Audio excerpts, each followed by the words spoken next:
Are electric cars as ethical as they seem? It's a question that may come as a surprise, particularly when we consider the worldwide push towards cleaner, greener modes of transport. Let's take Scotland for instance, where the government plans to phase out petrol and diesel vehicles by 2032.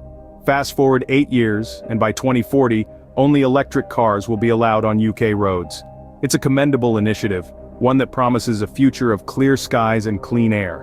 But what if I told you that this bright future might be built on a foundation that's not as clean, not as ethical as it seems? Amnesty International, a global movement fighting injustice and promoting human rights, has dug up some rather unsettling truths about the production of electric cars.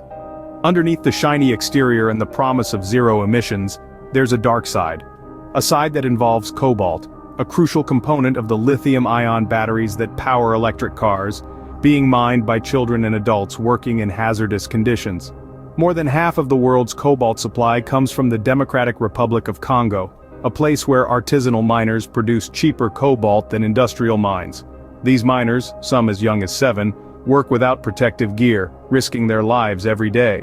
The cobalt they mine can be traced from the Democratic Republic of Congo to Chinese buying companies, smelters, battery component manufacturers, and ultimately, the battery makers that supply major car manufacturers.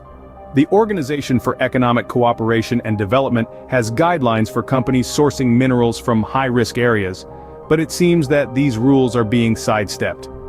The car manufacturers, it seems, have not implemented them. And so, the dark truth remains. The production of electric cars may not be as ethical as it first appears. As we continue this journey, we'll delve deeper into this issue, exploring the cobalt mines, the supply chain, and the steps being taken towards more ethical practices. We'll also discuss the role you, as a consumer, can play in this. So, stay tuned as we delve into the dark side of electric cars. More than half of the world's cobalt, a key component in electric car batteries, comes from the Democratic Republic of Congo, DRC. Picture this, a land rich in minerals, yet its people are among the poorest globally. The irony is as deep as the mines from which the cobalt is extracted. These mines, often referred to as artisanal mines, are not your typical industrial mines. They are smaller, often informal operations, where workers, including children as young as 7, dig for cobalt without the necessary protective gear. Yes, you heard that right. Children as young as 7 are toiling away, their small hands digging through the earth, dust coating their faces and their futures. The conditions these workers and children face are hazardous to say the least. The mines are often poorly ventilated, filled with toxic dust that can lead to fatal lung diseases. But the risk isn't only health-related. The mines themselves are dangerous, with frequent reports of tunnels collapsing and workers getting trapped or worse. Yet, despite the perilous conditions, these mines are the source of cheaper cobalt, making them attractive to those looking to keep costs down in the supply chain. And this is where it gets tricky. The cobalt from these mines makes its way into the global supply chain, often through Chinese buying companies.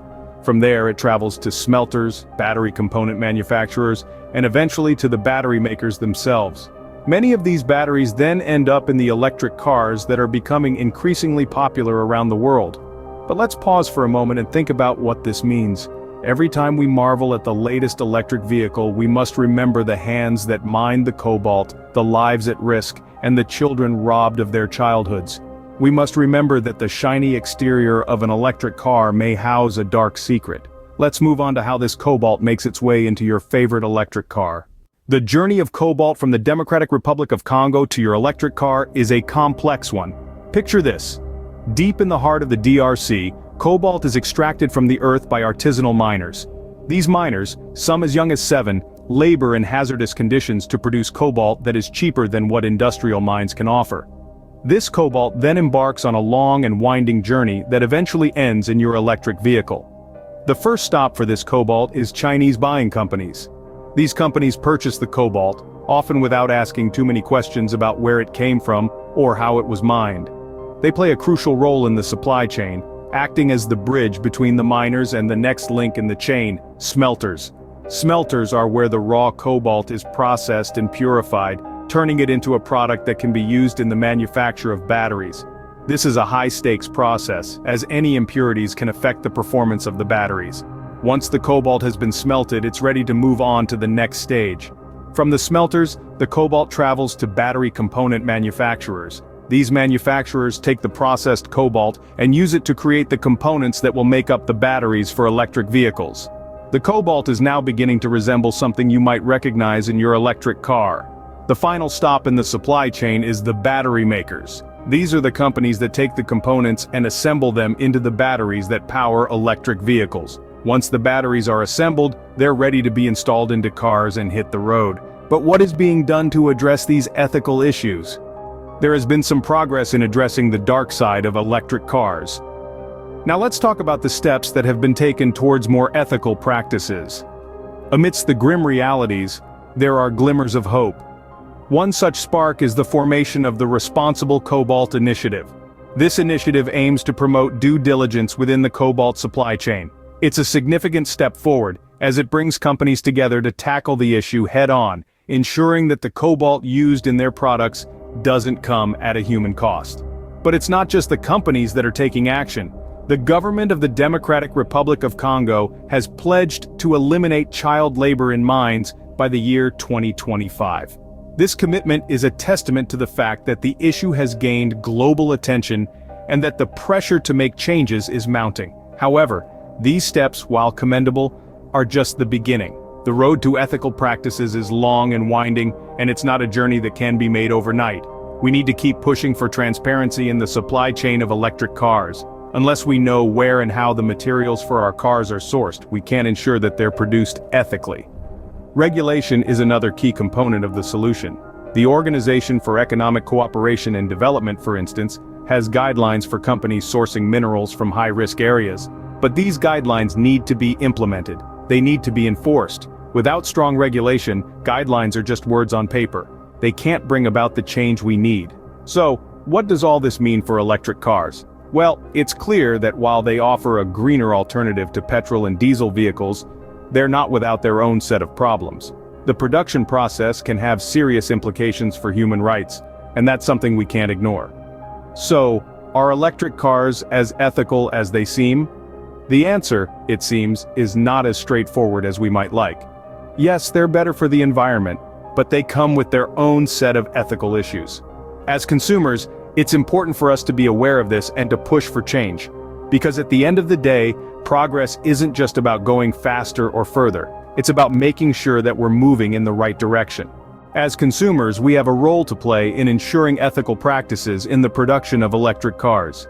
In the grand scheme of things, it may seem like our individual choices have little impact. But when we collectively make informed decisions, we can influence change on a larger scale. One of the ways we can do this is by supporting companies that adhere to ethical practices in their supply chains.